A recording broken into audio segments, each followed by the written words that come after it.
7వ తారీఖు మన యువ నాయకులు నారా లోకేష్ బాబు గారు కూడా మన కళ్యాణదుర్గ ప్రాంతానికి వస్తున్నారు.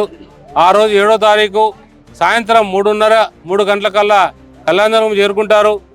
ఆ రోజు కార్యకర్తల సమావేశం, ఉత్తమ కార్యకర్తలకు అవార్డులు, అలాగే నాయకులతో ముఖాముఖి కూడా అందరితో ఉంటుంది. అభివృద్ధి కార్యక్రమాలపైన కూడా సమీక్ష ఉంటుంది.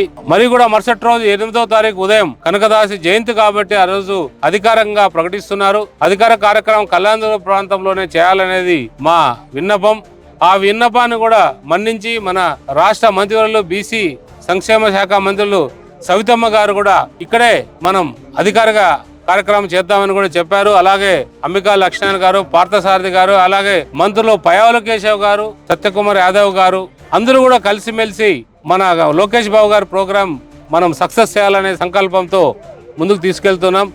ఎందుకంటే మనం చాలా ఆయనతో కూడా చెప్పించుకోవాలి అభివృద్ధి వైపు. అందరూ కూడా ప్రజలందరూ కూడా గమనించి ఆ రోజు మనం అందరూ కూడా వచ్చి తండోపతండాలుగా వచ్చి ఆయనకు నీరాజనాలు పట్టాల్సిందిగా విజ్ఞప్తి చేస్తాం.